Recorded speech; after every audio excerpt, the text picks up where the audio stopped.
அந்த மாதிரி கேட்டிருக்கணும்னு நாம நிறைய கருத்து சொல்வது உண்டு.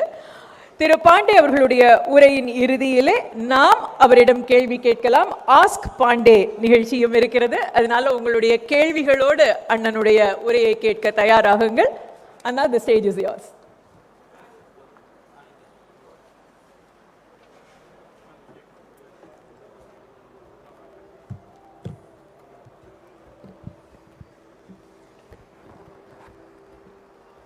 எப்படி வச்சுருக்காங்க பாருங்கள். எல்லாரையும் டீ சாப்பிட போக விடாமல் தடுக்கிறதுக்காக ரங்கராஜ் பாண்டே போட்டு வச்சுருக்கோம் இருக்காங்க. ஏன்னா மக்கள் திரு ரங்கராஜ் பாண்டே இல்லை, நம்மளாம் நரேந்திர மோடி வந்தாலும் நமக்கான வடையை நம்ம வட விடக்கூடாது அப்படிங்கிற தெளிவாக இருப்போம். நம்ம எனக்கும் 2 டீ வடையெல்லாம் சொல்லி வச்சுருக்கேன். மிச்சம் சாப்பிட்டு பேசி முடிச்சு வந்து சாப்பிட்றதுக்காக ரொம்ப மகிழ்ச்சி. அனைவருக்கும் வணக்கம். Very happy to meet you once again. நானும் பிஜேபி இல்லைன்னு தான் சொல்லிக்கிட்டே இருக்கிறேன்.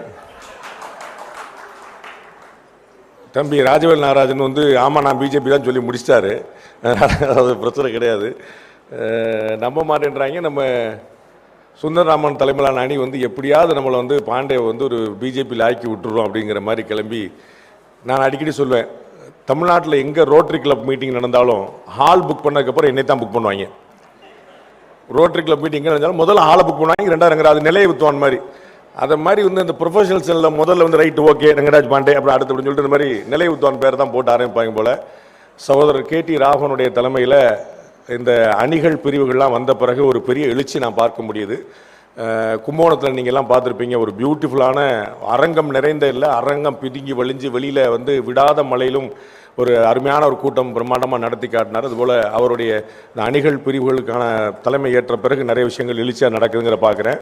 அதில் பிரிவுகள் கொஞ்சம் நிறையா செயல்படுது, அணிகள் இன்னும் கொஞ்சம் கட்டுப்பாட்டுக்குள்ளே வரலன்னு நினைக்கிறேன். எனக்கு தெரியல, அதாவது வராதா அதெல்லாம் அதில் நீங்கள் கிடையாதா? சரி ரைட் ஓகே. அப்போ கட்டுப்பாட்டில் இருக்காதுன்னு நினைக்கிறேன். அப்புறம் அந்த பிரிவுகள்லையுமே ரொம்ப பியூட்டிஃபுல்லாக ப்ரொஃபஷனல் செல் திரு சுந்தரராமன் தலைமையில் ரொம்ப பெஸ்ட்டாக என்னுடைய பார்வையில் நான் பார்க்குறதுல அந்த பிரிவுகள்லேயே ரொம்ப பெஸ்ட்டாக செயல்படக்கூடியதாக திரு சுந்தரராமன் தலைமையில் பார்க்குறேன். ஒரு ஒர்க்காலிக், நிறைய பணிவோடும் துணிவோடும் நிறைய வேலைகளை பார்க்குறாரு. அவருடைய தலைப்பில் நீங்கள் நிறைய பேர் ரொம்ப பியூட்டிஃபுல்லாக செயல்படுறீங்க. Very happy.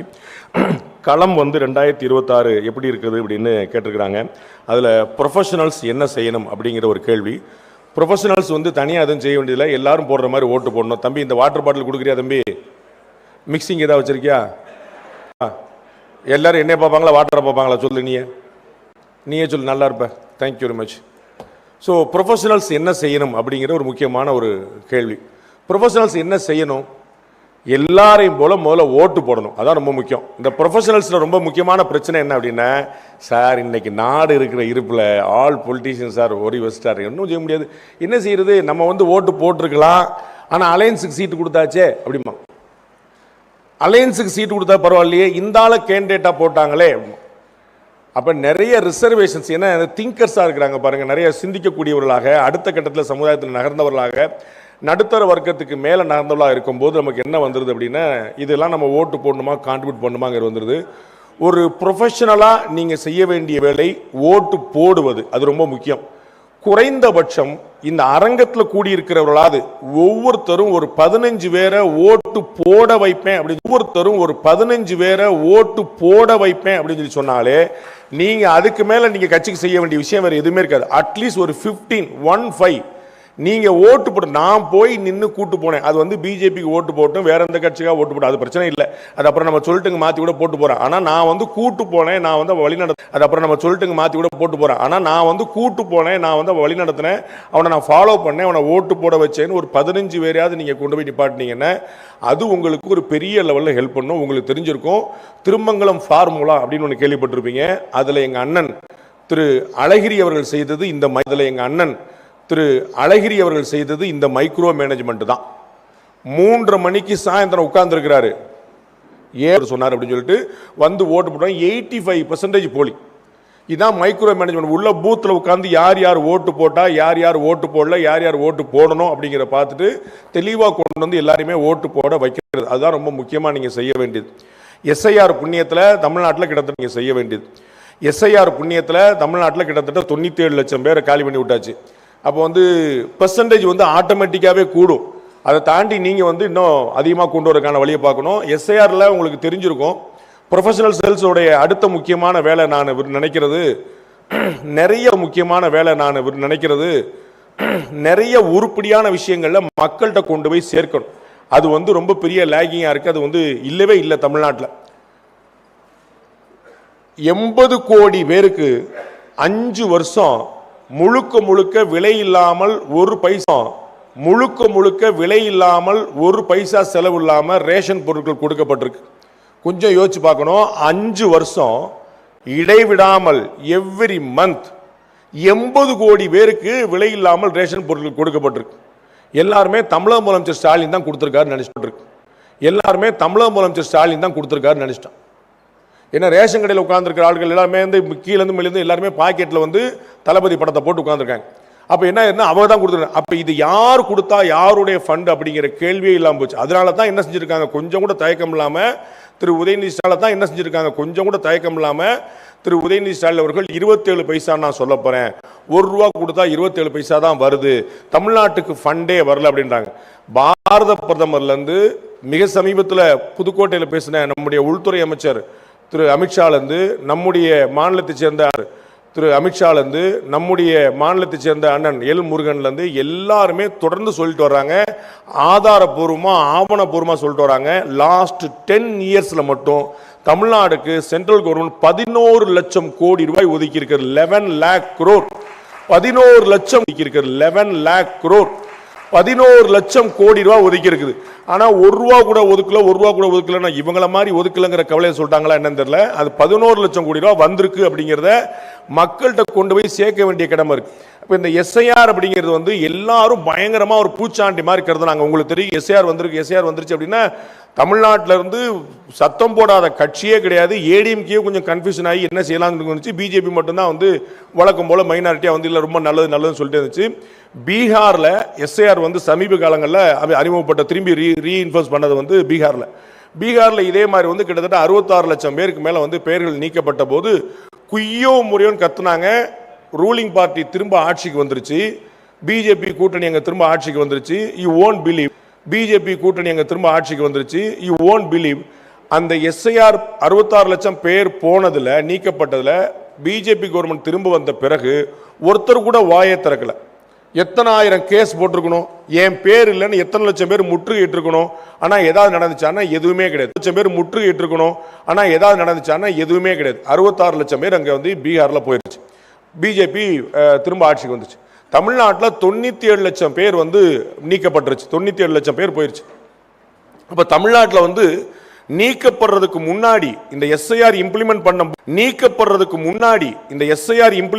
போது எல்லாரும் குய்யோமே கத்துறாங்க. இந்த எஸ்ஐஆர் இம்ப்ளிமெண்ட் ஆன பிறகு யாருமே பேசல, அமைதியாயிட்டாங்க. ஏன், உள்ளதிலே அதிகமான பெயர்கள் வந்து குளத்தூர் தொகுதியிலும் சேப்பாக்கம் தொகுதியிலும் போயிருக்கு. அதிகமான பெயர்கள் எங்க நீக்கப்பட்டிருக்குன்னா குளத்தூர். இத்தனைக்கும் குளத்தூரும் சேப்பாக்கமும் தமிழ்நாட்டில் நீங்க வெள்ளிவாக்கத்துல ஸ்ரீபெரும்புதூர் பெரிய பெரிய தொகுதிகள் நிறைய உள்ளே சின்ன தொகுதியில இருக்கக்கூடிய 2 இடத்துல தான் வந்து டாப் 5 இருக்குது 2 தொகுதியிலுமே. அப்படி போயிருச்சு. அப்ப நான் வந்து கேட்டேன், நம்ம இருக்குது 2 தொகுதியிலுமே அப்படி போயிருச்சு. அப்ப நான் வந்து கேட்டேன் நம்மகிட்ட கேள்வி கேட்கக்கூடிய சகோதரர்கள்ட்ட, எஸ்ஐஆர் வந்து ஒரு பெரிய ப்ராப்ளமா இருக்குது, ஆன்டி நேஷனல், ஆன்டி தமிழ்நாடு, தமிழர்களுக்கு விரோதமா இருக்குது, ஆனா நடத்துனது பூரா யாரு அப்படின்னு. மாநில அரசு அதிகாரிகள் தான் தேர்தல் ஆணையத்தின் பிரதிநிதிகளா இருந்து நடத்துறாங்க. அப்ப சென்னையில தேர்தல் ஆணையத்தின் பிரதிநிதிகளா இருந்து நடத்துறாங்க. அப்ப சென்னையில மாநகராட்சி கமிஷனரா இருக்கக்கூடிய திரு குமரகுருமன் ஐஏஎஸ் அவர்களுக்கு வந்து அவருக்கு தன்னுடைய பொசிஷன் தெரியாதா? அது வந்து சென்னை வந்து திமுகவுடைய கோலச்சக்கூடிய இடம் அப்படிங்கிறது தெரியாதா? அப்ப குளத்தூர் தொகுதி வந்து யாருடைய தொகுதின்னு தெரியாதா? சேப்பாக்கம் தொகுதி யாருடைய தொகுதி தெரியாதா? அங்க வந்து யாரோ ஒருத்தர் வந்து சேப்பாக்கம் தொகுதி யாருடைய தொகுதி தெரியாதா? அங்க வந்து யாரோ ஒருத்தர் வந்து பிஎல்ஓன்னு போட்டு யாரோ ஒருத்தர் பெயர் நீக்கிறதுக்கு அனுமதிச்சிருவாங்களா? அப்ப இல்லாத பெயர்கள் நீக்கப்படுது. இன்னைக்கு வரைக்கும் நீங்க பாத்தீங்கன்னா 97 லட்சம் பேர் நீக்கப்பட்டிருக்கு. இது வரைக்கும் பேரை திரும்ப சேர்க்க சொல்லி 10 லட்சம் கூட டோட்டலா வரல. என்னுடைய பேர் நீக்கப்பட்டுச்சு சேர்க்கணும்னு சொல்லி திரும்ப வந்து ஒரு 10 லட்சம் பேர் கூட வரல. இதுலயே இடம் மாறினது, தடம் மாறினது, பெயர் மாறினது, ஊர் மாறினது, ஸ்பெல்லிங் மாறினது, இனிஷியல் மாறினது சொல்லிட்டு அதுதான் வந்து நிக்கிறதே தவிர 97 லட்சம் பேர்கள் நீக்கப்பட்டிருக்கு அப்படின்னா யார்கிட்டையும் பதட்டம் இல்லை, தெளிவா இருக்கிறாங்க. ஏன் அப்படின்னா நீக்கப்பட்ட பெயர்கள் ஒரிஜினலான விஷயங்களா இருக்குது. அர்ச்சனா பட்நாயக் ரொம்ப தெளிவா சொன்னாங்க, அப்ளிகேஷன் ஃபார்மை ஃபுல்லப் பண்ணி கொடுத்தாலே போது நாங்க பேரை சேர்த்துறோம்னு. அப்ப ப்ரொஃபஷனலா நீங்க எல்லாரும் யோசிக்க வேண்டியது, நீங்க களத்துல போய் நீங்க பார்த்து தெரிஞ்சுக்க வேண்டியது, இன்னும் ஒரு மிச்சம் 4-5 நாள் தான் இருக்குன்னு நினைக்கிறேன். அந்த பணி இன்னும் ஒரு மிச்சம் 4-5 நாள் தான் இருக்குன்னு நினைக்கிறேன். அந்த அந்த பணி முடிகிறதுக்கு. எஸ்ஐஆரில் யார் அதிகமாக BLA 2 போட்டிருக்காங்கிறது மேட்டர் இல்லை.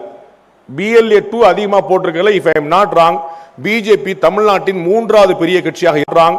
பிஜேபி தமிழ்நாட்டின் 3வது பெரிய கட்சியாக இருக்கிறது. அதிமுக திமுகவுக்கு பிறகு அதிகமான ஆட்கள் கிட்டத்தட்ட 62,000 பேரை வந்து போட்டிருக்கிறாங்க. நான் அதை பத்தி பாராட்டுற ஆள் நான் கிடையாது. அதிகமான அந்த பேர் வச்சியே சோறு வச்சியான்னு கேட்பாங்கல்ல, அதை மாதிரி வந்து ஆள் போட்டியிலே வேலை பார்த்தீங்களான்னு கேட்பேன். அதை மாதிரி வந்து ஆள் போட்டியிலே வேலை பார்த்தீங்களான்னு கேட்பேன். நம்ப மாட்டீங்க, நான் பார்த்த இடங்கள்ல பூரா சொல்றேன். உங்க பகுதியில் எப்படி இருக்கு நீங்க திரும்ப செக் பண்ணிக்கங்க. BLAஸ்லயே 90% சக்சஸ்ஃபுல்லா வேலை பார்த்தது DMK காரங்க. திமுக காரங்க தான் கடுமையான களப்பணியாற்றி எல்லா வீடுகள்லையும் BLO போறதுக்கு முன்னாடி BLA போய் இருந்து வாங்கி கொடுத்தாங்க. அப்ப யாருடைய ஓட்டு மிஸ் ஆகாம இருக்கிறதுக்கு யார் வேலை பார்த்திருக்கான்னு பாருங்க. அப்ப ஒருவேளை யாருடைய ஓட்டா அது மிஸ் ஆகும்னா அது யாருடைய ஓட்டா இருக்க வாய்ப்பு இருக்குன்னு பாருங்க. அப்ப நம்ம வந்து பேர் சேர்க்கிறதோ இருக்க வாய்ப்பு இருக்குன்னு பாருங்க. அப்ப நம்ம வந்து பேர் சேர்க்கிறதோ டேக் மாற்றுறதோ உள்ளரங்க கூட்டத்தில் உட்கார்ந்து கூட்டம் போட்டுட்டு இருக்கிறதோ மட்டும் பத்தாது. களப்பணின்னு ஒன்று சொல்லுவாங்க. இந்த ரெஜிஸ்ட்ரேஷன் ஆஃபீஸ்லாம் நீங்கள் போய் பார்த்தீங்கன்னா, ஒரு ரெஜிஸ்ட்ரேஷனுக்கு நீங்கள் கொடுத்தீங்கன்னா ரெஜிஸ்ட்ரேஷன் முடிச்ச பிறகு அவங்க கையில் பேப்பரை கொடுக்க மாட்டாங்க. இருக்கட்டும் சார் களப்பணி முடிச்சு உறிஞ்சுவாங்க. அந்த கையில் பேப்பரை கொடுக்க மாட்டாங்க. இருக்கட்டும் சார் களப்பணி முடிச்சு உறிஞ்சுவாங்க. அந்த களப்பணி அப்படின்னா ஒன்றுமே இல்லை, ஃபீல்டு ஒர்க்குங்கிறதுக்கான ஒரு நல்ல தமிழ் வார்த்தை. இந்த ஃபீல்டு ஒர்க்கு தான் ஆட்களை காப்பாற்றும், ஃபீல்டு ஒர்க்கு தான் கட்சிகளை கரையேற்றும். உள்ளரங்க கூட்டத்தில் வந்து பல கோடிகளை செலவழிச்சு சுந்தரராமன் தலைமையிலான டீம் வந்து போட்டா நமக்கு வந்து எல்லா வேலையும் முடிஞ்சிச்சு. சுந்தரராமன் தலைமையிலான டீம் வந்து போட்டா நமக்கு வந்து எல்லா வேலையும் முடிஞ்சிச்சுங்கல்ல. This could be a beginning. அதற்கு பிறகு நீங்க ஃபீல்டில் போய் வேலை பார்க்கணும். திமுக காரங்க என்ன செய்யறாங்க, அதிமுகவை ஏன் அசைக்க முடியல, ஏன் அந்த ரெண்டு பெரும் கட்சிகளும் வந்து இருக்காங்கன்னா, கீழே ஒரு டீயை மட்டும் குடிச்சிட்டு நாள் முழுக்க நாயா பேயா வேலை பார்க்கும் குடிச்சிட்டு நாள் முழுக்க நாயா பேயா வேலை பார்க்கறதுக்கு திமுக அதிமுக லட்சக்கணக்கான பேர் இருக்கிறார்கள். அந்த மாதிரி பாஜக இருக்காங்களான்னு பார்க்கும். அப்படி யாராவது இருந்தா அவர்களுக்கு மரியாதை கிடைக்குதான்னு பார்க்கும். நான் வந்து எதுவும் காம்ப்ளிமெண்ட் பண்ணிட்டு சூப்பர் பயங்கரம் யாரும் தடுக்க காம்ப்ளிமெண்ட் பண்ணிட்டு சூப்பர் பயங்கரம் யாரும் தடுக்க முடியாது ஜி, அடுத்து நம்ம ஆட்சி தான் ஜி, பின்னிரலாம் ஜின்னு சொல்றதுக்கு நான் வரல. அதில் இருக்கக்கூடிய சேலஞ்ச் எனக்கு கொடுக்கப்பட்ட தலைப்பு களம் 2026 ப்ரொஃபஷனல்ஸ் என்ன செய்யணும் அப்படிங்கிறது. அப்போ அதைத்தான் நான் சொன்னேன். இடிப்பாறு இல்லா ஏமரா மன்னன் கெடுப்பார் இல்லாடும் கெடும்ன்றான். நல்லது சொல்றதுக்கு ஆள் கெடுப்பார் இல்லாடும் கெடும்ன்றான். நல்லது சொல்றதுக்கு ஆள் இல்லைன்னா கெடுக்கிறதுக்கு எவனும் தேவையில்லை, தன்னாலே கெட்டு போயிடுவான்றான். அப்ப நமக்கு நிதர்சனமான உண்மைகள் தெரிய வேண்டியிருக்கு. கீழே ஃபீல்டு ஒர்க்ல டிஎம்கே அடிச்சு பின்றாங்க. கலைஞர் வந்து ஒரு தேர்தல் நிதி கேட்டாரு, ஏகப்பட்ட கோடி அன்னைக்கு தேதிக்கே வந்து 300-400 கோடி கிட்ட பயங்கரமா அன்னைக்கு தேதிக்கே வந்து 300-400 கோடி கிட்ட பயங்கரமா வசூலாயிருச்சு. எதுக்குங்க இவ்வளவு வசூல் பண்ணி கேட்டபோது அழகா சொன்னாரு, தொண்டர்களுக்கு டீ செலவுக்காக 300-400 கோடி ரூபாய் தொண்டர்களுக்கு டீ செலவு தேர்தலுக்கு. அது எந்த தொண்டர் எங்க டீ குடிச்சாருன்னு தெரியல. அந்த மாதிரி வந்து கடுமையான வசூல் வேட்டை போட்டுட்டு ஃபீல்டு ஒர்க் கீழே ஆள் அசர்றதே கிடையாது. எவ்வளவு போட்டுட்டு ஃபீல்டு ஒர்க் கீழே ஆள் அசர்றதே கிடையாது. எவ்வளவு பேர் இன்னைக்கும் பாத்தீங்கன்னா 70 வயசு 80 வயசுல அந்த கருப்பு சோப்பு துண்டை போட்டுட்டு கீழே வந்து களத்தில் அவ்வளவு. நேரு சொல்றாரு பாத்தீங்கன்னா, ரங்கராஜ் பாண்டேவே திமுக பாராட்டிட்டாருன்னு. அது என்ன அப்படின்னா, எதிரில் என்ன இருக்கு மாற்றுல என்ன இருக்குன்னு தெரிஞ்சாதான் நமக்கு உண்மை தெரியும். என்ன இருக்குன்னு தெரிஞ்சாதான் நமக்கு உண்மை தெரியும். நாம வந்து டிஎம்கே பாராட்டுற மாதிரி அண்ணன் திருமாவளவன் RSS பாராட்டியிருக்காரு, பார்த்திருப்பீங்களா? திருமாவளவன் அவர்கள் வந்து வயிறு நிறைய மனசு நிறைய பாராட்டியிருக்காரு. RSS மாதிரி ஒரு அமைப்பை பார்க்கவே முடியாது. அவர்கள் தான் சோறு தண்ணி இல்லாம வேலை பார்ப்பாங்க. மேடல் இப்ப சமீபத்தில் திருவள்ளூர்ல ஒரு சோறு தண்ணி இல்லாம வேலை பார்ப்பாங்க. மேடல் இப்ப சமீபத்தில் திருவள்ளூர்ல ஒரு கூட்டம் என்னமோ இரங்கல் கூட்டம், அண்ணன் திருமாவளவன் தலைமையில் வேற ஏதோ ஒருத்தர் இறந்து போனாலும் இரங்கல் கூட்டம். அங்க 4 பேர் கேக் கொண்டு வந்துட்டான் பிறந்த நாளுக்கு. இப்ப இரங்கல் கூட்டம் பண்ண அது மாட்டம் அந்தமா போட்டுனேன். நம்ம வந்து இது பிறந்தநாள் கொண்டு 2 கேக் விட்டு அவரா சண்டே போட்டு கீழே இறங்கி பிறந்தநாள் கொண்டு 2 கேக் விட்டு அவரா சண்டே போட்டு கீழே இறங்கி 58 பேர் அவரோட சேர்த்து மேடையில் மட்டும் உட்கார்ந்துருக்காங்க. எதிர அவ்வளவு பேர் இருந்தாங்களா நான் கவனிக்கல. சோ இவ்வளவு பேர் பூரா கொண்டு அவர் வந்து ஒரே சத்தமா போட்டு கத்தி குமிச்சு திட்டுறாரு. நீங்க என்ன இப்படி இருக்கிறீங்க, நீங்க என்ன இப்படி திட்டுறாரு. ஆனா அவரே சொல்லியிருக்கிறாரு, RSSல என்னைக்காவது சொல்லியிருக்கிறாரு, RSSல என்னைக்காவது மாநில தலைவர் யாரு, தெற்கு தலைவர் யாரு, வடக்கு தலைவர் யாரு, பிரபாரி யாரு, பிரச்சாரக் யாரு அப்படின்னு யாருக்காவது தெரியுமா? அவங்க என்னைக்காவது மேடையில் முண்டி அடிச்சிருக்காங்களா? என்னைக்காவது தலைவருக்கு பின்னாடி போட்டோ எடுக்க நின்று இருக்காங்களா? அப்படி வந்து சர்வ பரித்தியாகம் செய்யல, குடும்பம் கூட்டி கூட இல்ல, அப்படி வந்து சர்வ பரித்தியாகம் செய்யல, குடும்பம் கூட்டி கூட இல்லாம, திருமணம் கூட செய்யாம ஆர்எஸ்எஸ் உழைக்குது அப்படின்னு அண்ணன் திருமாவளவன் வாயால, வசிஷ்டர் வாயால பிரம்மரிஷி பட்டம் வாங்கின மாதிரி அண்ணன் திருமாவளவன் வாயால வந்து ஆர்எஸ் அப்படி வாங்கியிருக்கு. ஆர்எஸ்எஸ் அப்படி பேர் வாங்கியிருக்கு, பாஜக அப்படி பேர் வாங்கியிருக்கா? அதான் ரொம்ப முக்கியம். பாஜக அப்படி பேர் வாங்கியிருக்கா? அதான் ரொம்ப முக்கியமான கேள்வி. அப்படி பேர் வாங்காம, அப்படி ஃபீல்டு ஒர்க் பண்ணாம, அப்படி உழைக்காம ஓட்டுகள் அதிகரிக்க முடியும்னு நினைக்கிறீங்களா? எல்லாருக்கும் பிஜேபியில் தமிழ்நாட்டில் என்ன பிரச்சனை ஆயிப்போச்சு, இந்த ஜோக்கில் வந்து எல்லாம் மேல இருக்கிறவன் பார்த்துக்கூட மேல இருக்கிறவன் பார்த்துவாங்க, மோடி அப்படின்னு பேர் சொன்னா வேலை முடிஞ்சு போச்சு, பார்த்துக்கூட மேல இருக்கிறவன் பார்த்துவாங்க, மோடி அப்படின்னு பேர் சொன்னா வேலை முடிஞ்சு போச்சு, அது மாட்டி ஜெயிச்சுட்டு போவாங்க. நமக்கு என்ன பாருங்க, மோடி பேர் சொன்னா ஓட்டு ஜெயிச்சுவாங்க நினைச்சிட்டு இருக்கீங்க. அப்படி இல்லை. ஆனானப்பட்ட மோடிக்கு அப்கி பார் 400 பார் அப்படின்னார். இந்த முறை 400 தொகுதிகளுக்கும் மேல அப்படின்னார். சொன்ன போது ஒரு இடத்துல சொன்னார், நான் கவனிச்சேன், யார எத்தியாவது இத்தனை பேர் கவனிச்சாங்க. சொன்ன போது ஒரு இடத்துல சொன்னார், நான் கவனிச்சேன், யார எத்தியாவது இத்தனை பேர் கவனிச்சாங்கன்னு தெரியல. அவர் ரொம்ப அழகா சொன்னார். இப்படி நினைச்சிட்டு எல்லாரும் அசந்து போயிடக்கூடாது, நம்ம எப்படியும் ஜெயிச்சிடும் நினைச்சு போயிடக்கூடாது, பெரிய ஆபத்துல போய் முடியும் அப்படின்னார். சொன்ன மாதிரியே 400 பார்னு மோடியே சொல்லிட்டாரு. தமிழ்நாட்டில் பிஜேபி ஆட்சின்னு அமித்ஷாவை சொல்லிட்டாரு. அவங்க எல்லாம் சொன்னாங்க செஞ்சிருவாங்கப்பா, பயங்கரமான ஆளுங்க. அமித்ஷா சொல்லிட்டாரு பிஜேபி ஆட்சின்னு. அப்ப பிஜேபி ஆட்சி தான் நாமளே நம்பிட்டு நம்ம வந்து களப்பணி ஆற்றலாம் போனோம்னா செய்ய முடியாது. அவர்கள் ராஜதந்திரிகளாக இருந்து ஃபீல்ட் ஒர்க்குக்கு உங்களுக்கு உந்துதல் கொடுப்பாங்க. அவங்க வந்து பிளானிங்கை போடுறாங்க. அப்ப அதை எக்ஸிக்யூட் பண்ண வேண்டியது யாரு, செயல்படுத்த வேண்டியது யாரு? கீழே நரேந்திர மோடிக்கு ஏன் இவ்வளவு புகழ் கிடைக்குது அப்படின்னு பிரசாந்த் கிஷோர் கேட்கிறாங்க. நரேந்திர மோடிக்கு அப்படி என்னங்க அட்வான்டேஜ் இருக்கு? நரேந்திர மோடி கூட வேலை பார்த்தவர் பிரசாந்த் கிஷோர், பிறகு அவர் எப்படியாவது தோற்கடிக்கணும்னு பார்த்துட்டு பார்த்தவர் பிரசாந்த் கிஷோர், பிறகு அவர் எப்படியாவது தோற்கடிக்கணும்னு பார்த்துட்டு அவர் பாவம் ஜன்சுராஜ் கட்சியில் ஆரம்பிச்சுட்டு கட்சி நடத்துற எவ்வளவு கஷ்டம்னு கண்டுபிடிச்சாரு. அட்வைஸ் பண்றது ஈஸி போல, நடத்துறது ரொம்ப கஷ்டம் போல அப்படின்னு. நம்ம வந்து வெளியிட்டு நல்லா தம்பி நல்லா ஓடணும்ப்பா, பயங்கரமா ஓடணும் பார்த்துக்கோ நம்ம அட்வைஸ் பண்ணலாம். எங்க அண்ணா நீங்க கொஞ்சம் ஓடி காட்டுங்கன்னு ஒரு கனவு இருக்கு பாருங்க. அது மாதிரி வந்து அவருக்கு கட்சி நடத்துறது எவ்வளவு கஷ்டம் அப்படிங்கிறது இப்போ தெரிஞ்சிருக்கும். பீகார் எலெக்ஷன்ல வந்து அடிச்சு தூக்கி போட்டு டெபாசிட் எங்கன்னு கேட்க வச்சிட்டாங்க. அவர் வந்து உலகத்துக்கு போற நான் தான் எல்லாரையும் முதலமைச்சராக்கிறேன், நான் தான் எல்லாரும் பிரதமராக்கிறேன் அப்படின்னாரு. அப்ப நான் சொன்னேன், உண்மையிலேயே ஒரு அட்வைசர்னால ஒருத்தர் முதலமைச்சர் ஆயிட முடியும்னா தமிழ்நாட்டில் எங்க அண்ணன் சீமான முதலமைச்சர் ஆக்கி விட்டீங்கன்னா நல்லா இருக்கும்னு பார்த்தேன். இப்படி முதலமைச்சர் ஆக்க முடியுமான்னு ஒரு கேள்வி இருக்குல்ல. அப்ப கமல்ஹாசன் கூட தான் அக்ரிமெண்ட் போட்டிருந்தாரு. உங்களுக்கு தெரியுமா தெரியல, 2021 மக்கள் நிதி மையத்தோட தான் பிரசாந்த் கிஷோர் அக்ரிமெண்ட் போட்டிருந்தாரு. அப்புறம் பெரிய ஆஃபர் வந்தோடனே சின்ன ஆஃபர் தூக்கி போட்டு விட்டுட்டு அங்கே போயிட்டார். அவர் கமல்ஹாசன் சரி பிரசாந்த் கிஷோரே போயிட்டார், நம்மளும் போய் அவரும் டிஎம் கேட்க போயிட்டார். எல்லாம் கூட்டமா அங்கேயே பின்னாடி போயிட்டாங்கன்னு வச்சுக்கோங்க. ஸோ கட்சி நடத்துறது வந்து எவ்வளவு சிரமம் அப்படிங்கிற என்ன அப்படின்னா ஃபீல்டு ஒர்க் பண்ணாதான், கீழே இருந்தா தான். அந்த பிரசாந்த் கிஷோர் வந்து பீகார் முழுக்க நடந்தார், கிராமமா எல்லா இடங்களும் கிராமங்களை தங்கினார்.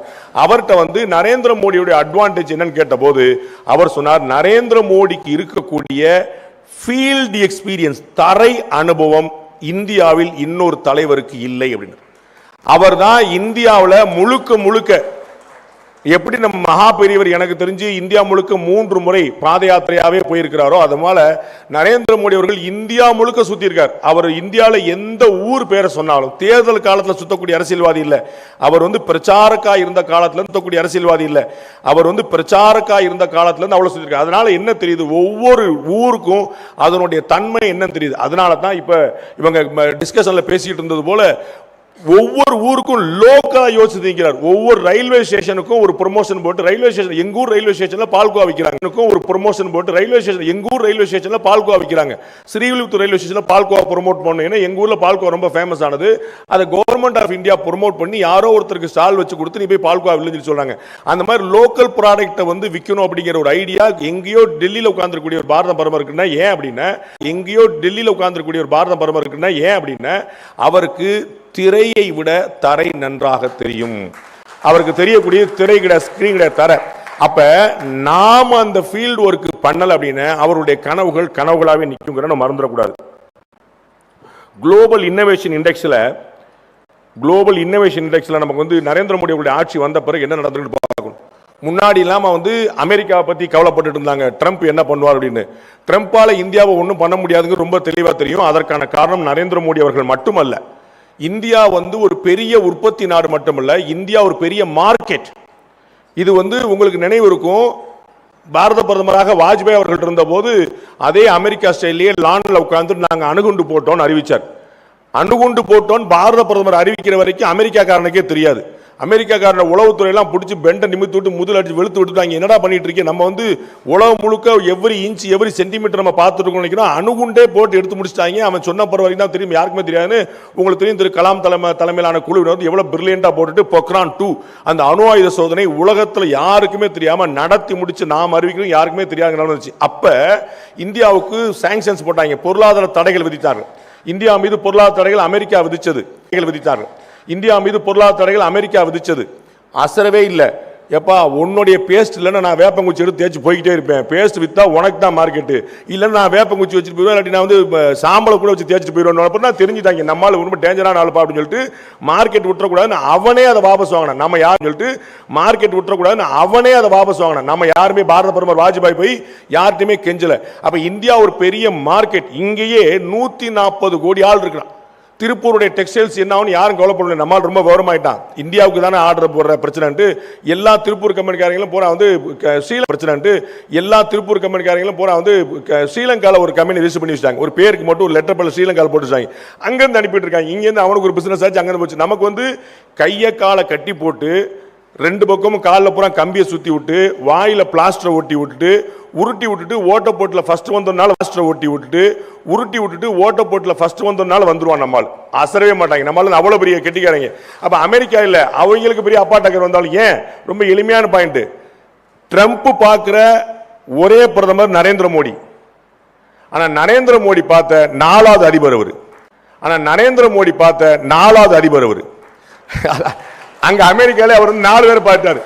எப்பா நான் பைடனையும் பார்த்தேன், நான் ஒபாமாவையும் பார்த்தேன், உன்னையும் ஃபர்ஸ்ட் பேஜ்ல பார்த்தேன், உன்னை செகண்ட் பேஜ்ல பார்த்து வச்சிருக்கேன் அப்படின்னு. நீ 2வது முறை வர முடியல, 3 ஒரு கேப் போட்டு தான் நீ வந்திருக்க. நாங்க ஹேட்ரிக் அடிச்சு 3 முறை உட்கார்ந்துருக்கோம் பார்லிமெண்ட்ல. பிரதமர் நரேந்திர வந்திருக்க. நாங்க ஹேட்ரிக் அடிச்சு 3 முறை உட்கார்ந்துருக்கோம் பார்லிமெண்ட்ல. பிரதமர் நரேந்திர அசராம சொல்லாரு, அரே அபி தோ தீசரா பார் ஹை, இப்ப 3வது முறை தானப்பா வந்திருக்கிறோம் அப்படின்றாரு. எதிர ராகுல் காந்தி டென்ஷன் ஆயிட்டார். இப்பதான் 3வது முறை வந்திருக்கு, மொத்தம் எத்தனை முறை பாஸ் வர போறீங்க, சொல்லிட்டு செய்யுங்கப்பா அப்படின்னு. இப்பதானாங்க 3வது முறை, எதுக்கு அவசரப்படுறீங்க, கொஞ்சம் செய்யுங்கப்பா அப்படின்னு. இப்பதானாங்க 3வது முறை, எதுக்கு அவசரப்படுறீங்க, கொஞ்சம் போருங்க அப்படின்னாரு. அவ்வளவு பிளான் பண்ணி போட்டிருக்காங்க. என்ன கணக்கு, குஜராத்ல அது பிஜேபியோட கோட்டை போல ஆயிருச்சு. குஜராத்ல யாருக்கு ஜெயிப்பாங்க, பிஜேபி ஜெயிப்பாங்கிற மாதிரி வந்து கண்ணு மட்டும் சொல்றாங்க. அங்க வார்டு பிரதிநிதி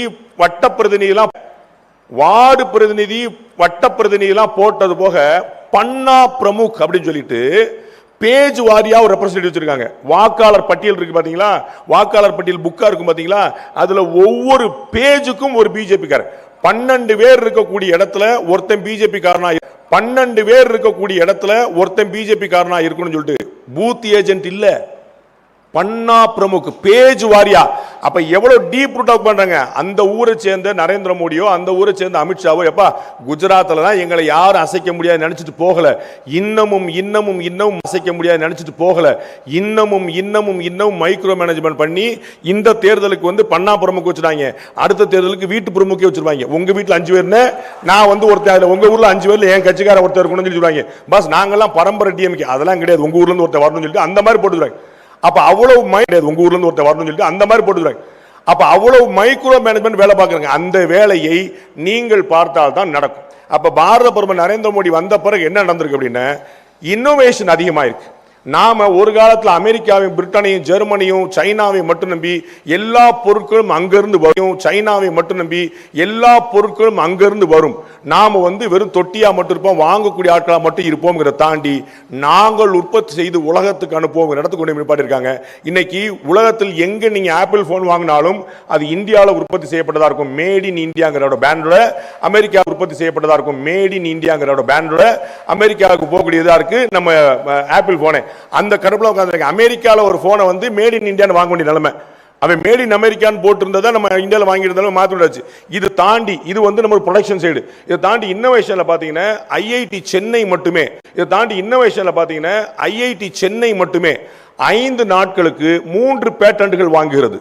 எவ்ரி 5 days 3 பேட்டன்ட் வாங்குறாங்க. அவ்வளவு இன்குபேஷன் உள்ள கொடுத்துட்டு வந்து அண்ணன் காமகோடி அவர்கள் டைரக்டரா வந்திருக்காரு.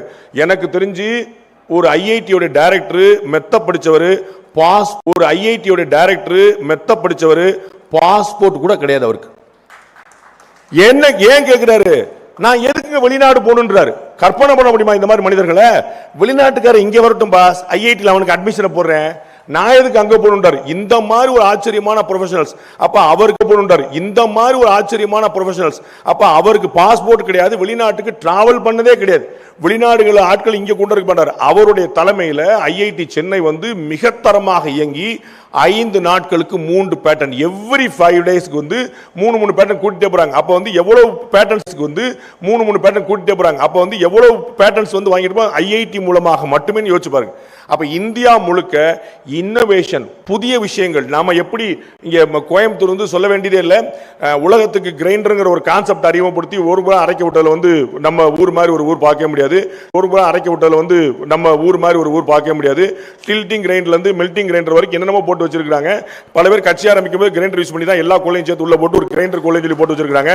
அந்த மாதிரி வந்து எல்லா பக்கத்துலயுமே வந்து ஒரு புதிய இன்னோவேஷனுக்கு வந்து இந்த ஊர் ரொம்ப பிரபலமானது. அந்த குளோபல் இன்னோவேஷன் இண்டெக்ஸ்ல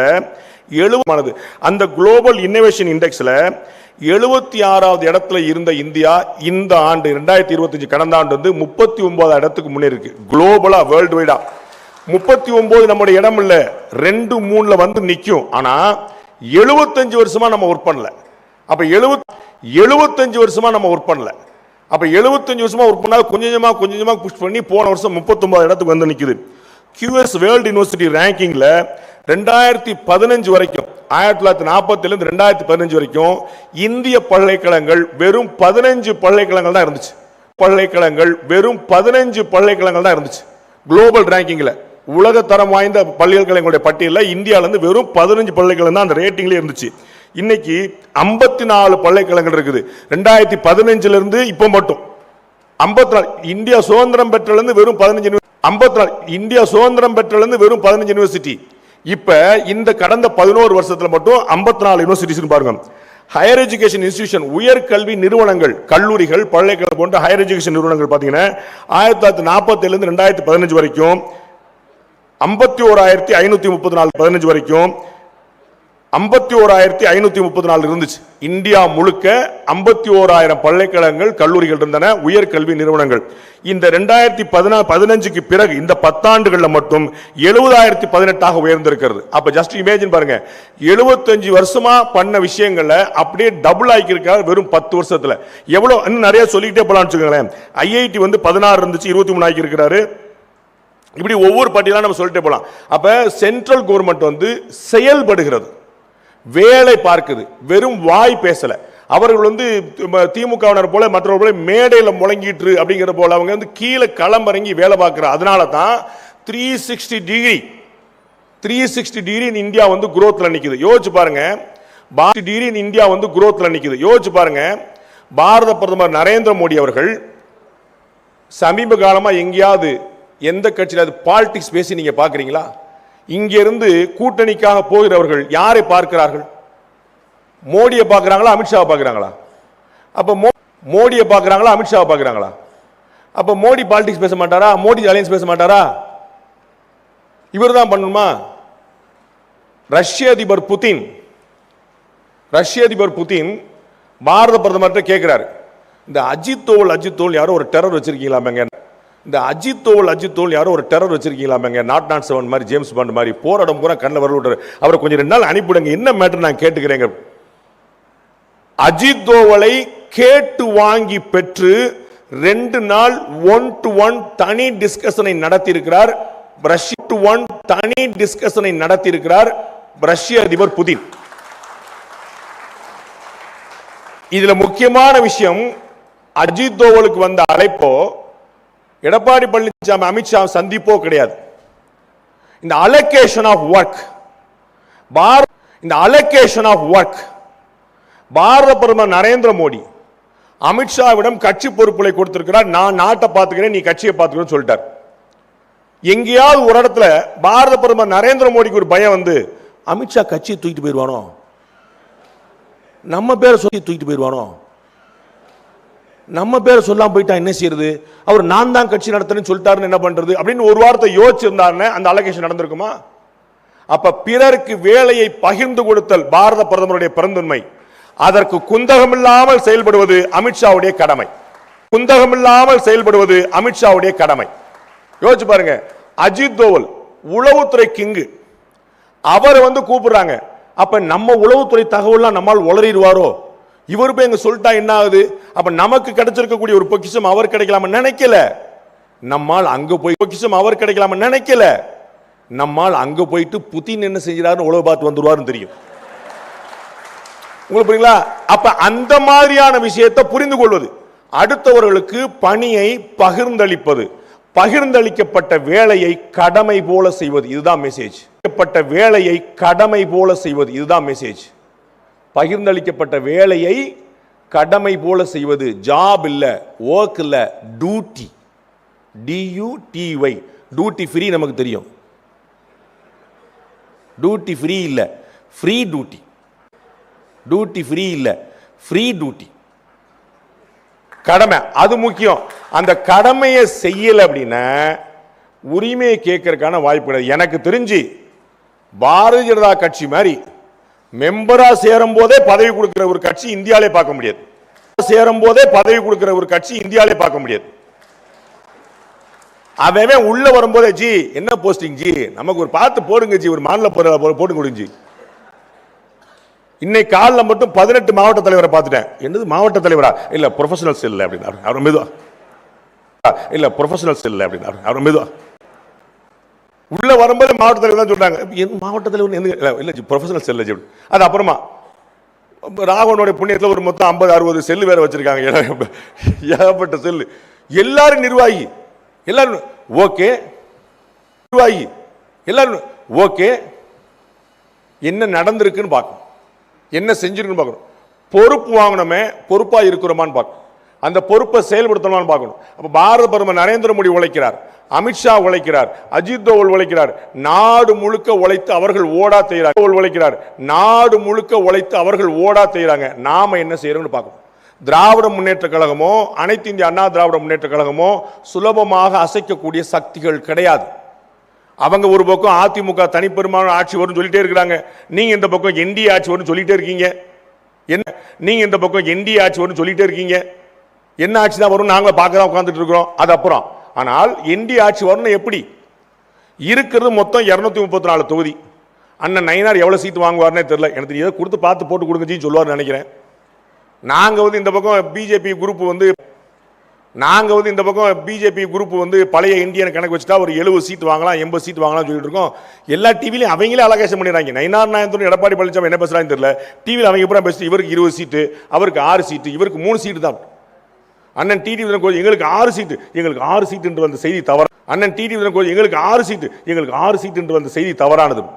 உடனே அந்த செய்தி தவறான கூட்டணி தவறான அவர் போட்டுட்டு இருக்கான். நீங்க பார்த்துட்டீங்க, பாட்டாளி மக்கள் கட்சி உள்ள வந்துருச்சு. ரைட், சின்னவர் வந்துட்டாரு, பெரியவர் வரப்போறாரு. அவர் இங்கே தான் வருவார். தேமுதிக உள்ள வந்துடும், அன்னி நேற்று சொல்லிட்டாங்க வருவார். தேமுதிக உள்ள வந்துடும், அன்னி நேற்று சொல்லிட்டாங்க யாருடன் கூட்டணி என்பதை முடிவெடுத்து விட்டேன், இங்கே அறிவிக்க மாட்டேன்ட்டாங்க. அவங்களும் வந்துருவாங்க. டிடிவி தினகரன் வந்துருவார். சரிங்களா? அவங்க எல்லாம் வந்துருவாங்க. நீங்க என்ன செய்ய போறீங்க? ஓகே, அவங்க எல்லாம் வந்துட்டாங்கன்னா அப்பாடா, அப்ப ஜெயிச்சிடலாம். கூட்டணியாக இன்றைய தேதிக்கு டிஎம்கே ஸ்ட்ராங்கா இருக்கு.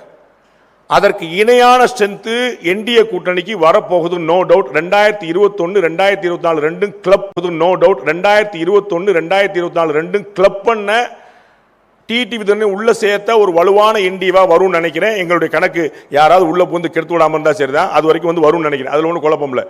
அணி வலுவாயிரும். அப்புறம் ஒருத்தர் தனியா வந்திருக்கிறார் பாருங்க. நான் அணியா வந்திருக்கேனா தனியா வந்திருக்கேன், பாவத்தை படத்தை கூட ரிலீஸ் பண்ண விடாம இந்த பாடா படுத்துவீங்க ஒரு ஆளை. என்ன இப்போ உங்களை நம்பி ஒருத்தர் கட்சி ஆரம்பிச்சாருன்னு அவர் படத்தை கூட ரிலீஸ் விடாம 2 காலுக்கு ஆர்டர் வருது யூஏ சென்சார் கொடுத்துடணும்னு. 2:30க்கு அப்பீல் போய் 3 மணிக்கு ஸ்டே வாங்கிட்டாங்க. சென்சார் போர்டு இவ்வளவு வேகமா செயல்பட்டு நான் பார்த்ததில்லை. அமித்ஷாவோட பயங்கர வேகமா சென்சார் போர்டு செயல்பட்டு பயங்கர வேகம். இப்படித்தான் உலகம் சுற்றுவாளின் படத்தோடைய பெட்டியெல்லாம் எடுத்துட்டு போனாங்களாம். என்னாச்சுங்கிறத பார்த்துக்குங்க. நம்ம போராட வேண்டிய இடமே வேற. எனக்கு தெரிஞ்சு இந்த மாதிரி போராட்டம்லாம் பிரயோஜனப்படுமான்னு தெரியல. அதில் ஒரு ராஜதந்திரம் இருக்கும்னு நினைக்கிறேன். இருந்து போட்டோம். அவர்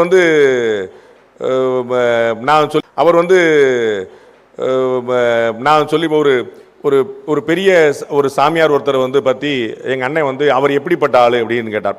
வந்து அவர் நல்ல மனுஷனாக கேட்டார். அதனால் ஞானிகள் துறவிகள் சாமியார்கள்லாம் எப்படிப்பட்டவர்கள் தெரிந்து கொள்கிற அளவுக்கு நமக்கு ஞானம் கிடையாது.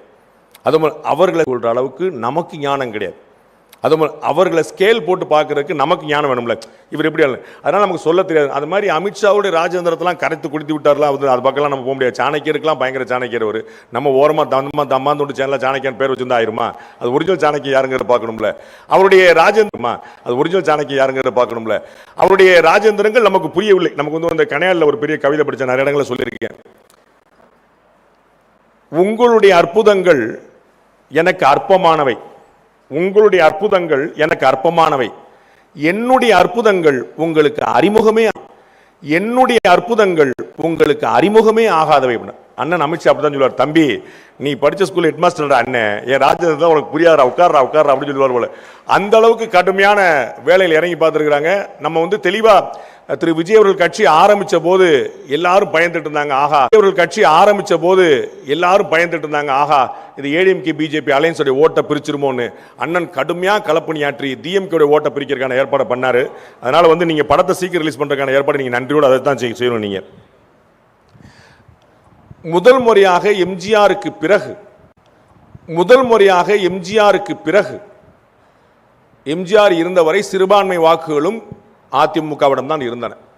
அதற்கு பிறகு அது வந்து திமுக கூட்டணிக்கு குத்தகைக்கு விடப்பட்டது போல ஆயிடுச்சு. திமுக கூட்டணியில் காங்கிரஸ், டிஎம்கே, விடுதலை சிறுத்தைகள், மதிமுக 2 கம்யூனிஸ்ட், மைனாரிட்டி கம்யூனிட்டி, விடுதலை சிறுத்தைகள், மதிமுக 2 கம்யூனிஸ்ட், மைனாரிட்டி கம்யூனிட்டி யாருக்கு ஓட்டு போட வாய்ப்பு இருக்குதோ அத்தனை பேருமே ஒரே கூட்டணிக்கு போயிட்டாங்க. அப்போ வந்து அவர்களுக்கு வேறு வாய்ப்பே இல்லாமல் இருந்துச்சு. போதா குறைக்கு உங்க கூட பிஜேபி கூட ஏடிஎம்கே வரை சேர்ந்துருச்சு. அதனால வந்து எந்த வாய்ப்பு கூட அதை சொல்லி பூச்சாண்டி காட்டி அந்த ஓட் பேங்கை டெபாசிட் வந்து சால்டா வச்சிருந்தாங்க. முதல் முறையாக திரு பேங்கை டெபாசிட் வந்து சால்டா வச்சிருந்தாங்க. முதல் முறையாக திரு விஜய் வந்து சிறுபான்மையுடைய வாக்குகளில் ஒரு பெரிய பிளவை ஏற்படுத்தி இருக்கிறார். அதை திமுக உணர்ந்து விட்டது. ரொம்ப பெருசாக வந்துச்சு. நேற்று தமிழக முதலமைச்சர் ஸ்டாலினே பிஜேபி கண்டிச்சிட்டார் சென்சார் போர்டுக்காக. யாருக்கு? விஜய்க்காக. விஜய் வந்து போராடம் பூரா அங்கிள் அங்கிள் அப்படின்னார். அவருக்காகவே குரல் கொடுத்தார் தமிழக முதலமைச்சரை. அப்ப எங்க தெரியுது ரொம்ப தெளிவா அப்படின்னா, திருப்பரங்குன்றத்தில் திமுக ஏன் இவ்வளவு ஸ்ட்ராங்கா இருந்துச்சு நினைக்கிறீங்க? ஏன் அப்பீல் மேல அப்பீல் போட்டு வந்து அசராம வந்து கண்டெம்ட்டே வந்தாலும் பரவாயில்ல தான் வச்சுங்க. ஏன்னா மைனாரிட்டி ஓட்டு இடம் மாறுது தடம் மாறுதுன்னு அவங்க வந்து கண்டுபிடிச்சிட்டாங்க. அப்போ வந்து அது பிஜேபி ஏடிஎம்கே இருக்கக்கூடிய என்டிஏ கூட்டணிக்கு ஒரு பலமாக அமையலாம். ஏன்னா திமுகவுடைய வாக்குகள் பிளக்கும் போது அது உங்களுக்கு சாதகமாக இருக்கலாம். ஆனா இந்த இந்தியன் கிரிக்கெட் டீம் ரசிகர்கள் மாதிரி உட்கார்ந்துருக்க கூடாது. இந்த பாகிஸ்தான்கிட்ட வந்து ஜிம்பாபே தோத்துட்டானே, ஜிம்பாபேட்ட நெதர்லாண்ட்ஸ் தோத்துட்டானே, நெதர்லாண்ட்ஸ் நியூசிலாந்து ஜெயிச்சானே, அப்போ வந்து ஒரு வைல்டு கார்டு என்ட்ரி வரும் தலைவர். அப்போ நம்ம உள்ள போய் ஜெயிச்சிடலாம் தலைவருமா. டேய் நீ ஜெயிக்க மாட்டியா அப்படின்னு இல்லைங்க, எவனோ 4 பேர் தோத்துருவான். அப்போ ஆளே இருக்காதுல எல்லாரும் நம்ம அதை மாதிரி வந்து அவர் ஓட்டு அங்கே போய் ஆளே இருக்காதுல எல்லாரும் நம்ம அதை மாதிரி வந்து அவர் ஓட்டு அங்கே போயிடும், இவர் ஓட்டு பிளந்துரும், நம்ம அப்படி ஜெயிச்சிடலாங்கிற மாதிரி நீங்க ஓட்டை கொண்டு வரணும். இந்தியாவிலேயே இதற்கு முன்னாடி வரலாற்றிலும் எப்பயுமே இல்லாத அளவுக்கு ஆன்டி இன்கம்பன்சி மட்டுமே பார்த்துட்டு இருந்த ஒரு நாட்டில் பாரத பிரதமர் நரேந்திர மோடி வந்த பிறகுதான் பாசிட்டிவ் ஓட்டுனே ஒன்று வந்திருக்கு. எனக்கு நரேந்திர மோடி வேண்டும் என்று. எப்பயுமே ஒரு ஆட்சி இருந்துருச்சுன்னு அது வேண்டாம்ங்கிறது மட்டும்தான் இந்தியா முழுக்க. அது குளோபல் பினாமினா எல்லா இடத்துலையுமே. ட்ரம்ப் நம்ம போன முறை போனதுனால தான், பைடன் தோத்ததுனால தான் ஆன்டி இன்கம்பன்சி ஸ்ட்ராங்கா இருக்கும். போனதுனால தான் பைடன் தோத்ததுனால தான் ஆன்டி இன்கம்பன்சி ஸ்ட்ராங்கா இருக்கும். ஆனால் பிஜேபி ஒரு இடத்துல ஆட்சியை பிடித்து விட்டால் நகர்வதே இல்லை.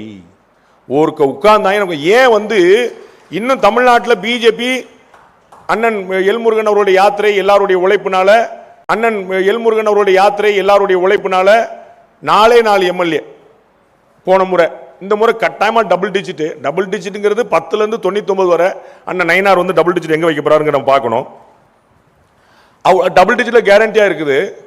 ஆனா 4 கால் வச்சுச்சா காட்டியா இருக்குது. ஆனா 4 கால் வச்சுச்சா கால் முளைச்சிருச்சான்னு பிஜேபி கேலி பண்ணிட்டே இருக்கிறாங்க. அந்த கேலி பண்ணப்படக்கூடிய காலே முளைக்கல, காலே இல்ல, கால் பதிக்கவே முடியாது அப்படின்னு சொல்லக்கூடிய பிஜேபியை ஏன் இவ்வளவு தூரம் எதிர்க்கிறாங்கன்னு தெரிஞ்சுக்கணும். நாங்க தான் ஆளே இல்லப்பா அப்படி ஏன் எங்களை எதிர்க்கிறீங்க ஒரு கேள்வி வரணும்ல. ஏன் எதிர்க்கிறார்கள் என்று சொன்னால் அப்படி ஏன் எங்களை எதிர்க்கிறீங்க ஒரு கேள்வி வரணும்ல. ஏன் எதிர்க்கிறார்கள் என்று சொன்னால் அவர்களுக்கு தெளிவாக தெரியும், ஒரு முறை பாஜக ஆட்சிக்கு வந்துவிட்டால் அந்த நாற்காலியை விடுவதே இல்லை, பசைய போட்டு ஓட்டின மாதிரி உட்கார்ந்துக்கிடுவாங்க. குஜராத்ல இருந்து, பீகார்ல இருந்து, மகாராஷ்டிரால இருந்து பல இடங்கள் அவர் மகாராஷ்டிரால இருந்து பல இடங்கள் அவர் பாரத உள்துறை அமைச்சர் சொன்னது போல, பொதுக்கூட்டத்தில் சொன்னது போல 2024 2025 ஃபுல்லா ஸ்ட்ரைக்கிங் ரேட் அள்ளி குமிச்சிட்டு இருக்கு. இந்த முறை 2 ஸ்டேட்டை குறிவிச்சிட்டாங்க. ஒன்னு தமிழ்நாடு, இன்னொன்று வெஸ்ட் பெங்கால். ரெண்டு கண்ணு பாத்துறோம்ல அப்படின்ட்டு அம்மா, இன்னொன்று வெஸ்ட் பெங்கால். ரெண்டு கண்ணு பாத்துறோம்ல அப்படின்ட்டு அம்மா, அக்கா தீதி மம்தா பானர்ஜி வந்து பதட்டத்தில் இருக்கிறாங்க.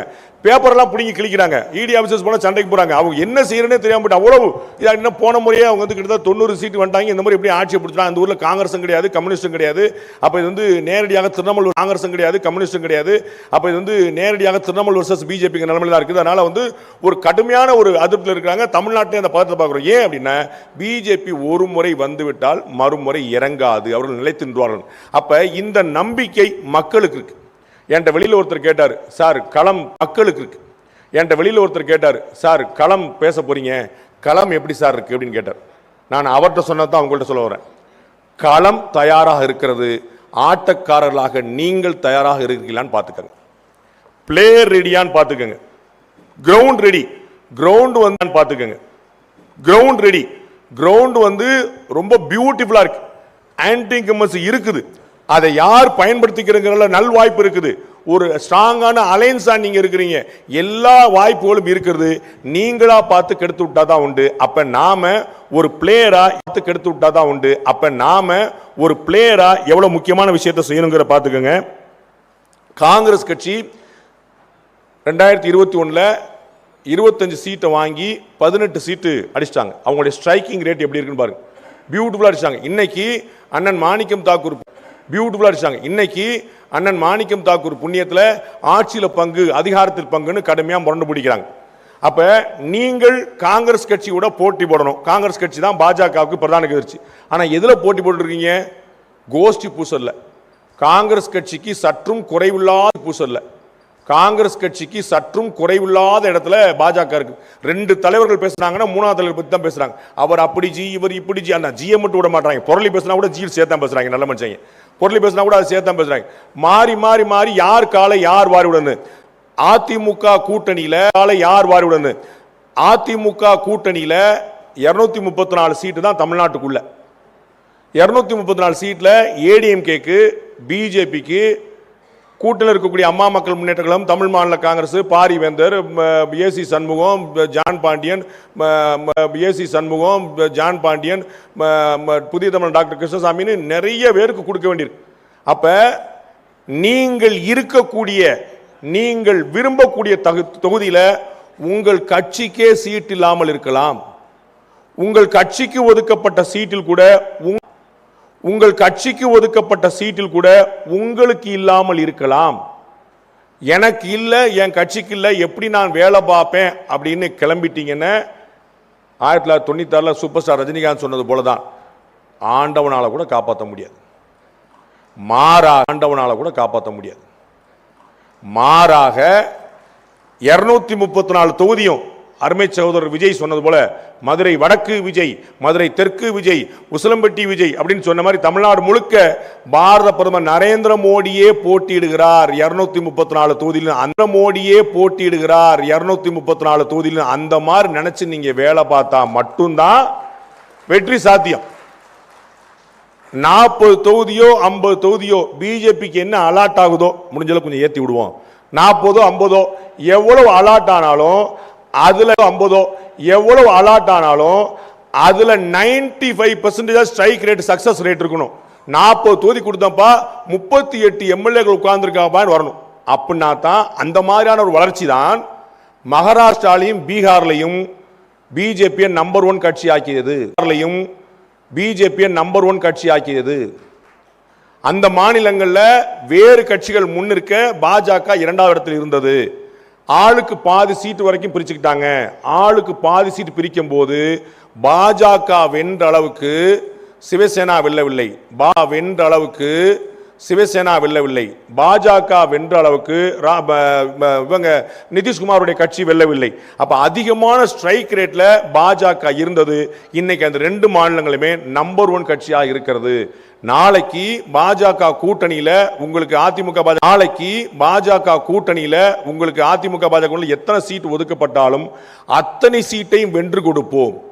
ஏடிஎம்கே கொடுத்தாலும் உங்களுடைய தொகுதியில் திடீர்னு அம்மா மக்கள் முன்னேற்ற கழகம் இருக்கலாம், புதிய தமிழன் டாக்டர் கிருஷ்ணசாமி இருக்கலாம், எந்த வேட்பாளர் இருந்தாலும் எந்த கட்சி இருந்தாலும் இந்த தொகுதியை வெல்ல வைப்போம் அப்படி, இந்த கட்சி இருந்தாலும் இந்த தொகுதியை வெல்ல வைப்போம் அப்படின்னா தான் பிஜேபிக்கு ஒரு ஓட்டு இருந்திருக்கு, பிஜேபியோட ஓட்டு உள்ள விழுந்திருக்கு தெரியும். யோசிச்சு பாருங்க, விடுதலை சிறுத்தைகள் கட்சிக்கு 4 எம்எல்ஏ 2 எம்பி, அவர்கள் தனித்து நின்றால் ஒரு எம்எல்ஏ கூட வாங்க முடியாது. விடுதலை சிறுத்தைகள் கட்சி தனித்து நின்றால் ஒரு எம்எல்ஏ கூட வாங்க முடியாது. விடுதலை சிறுத்தைகள் கட்சி தனித்து நின்றால் ஒரு எம்எல்ஏ கூட வாங்க முடியாது. ஆனால் கூட்டணியின் மூலமாக 4 எம்எல்ஏக்கள் 2 எம்பி அவர்கள் கிடைத்திருக்கிறார்கள்.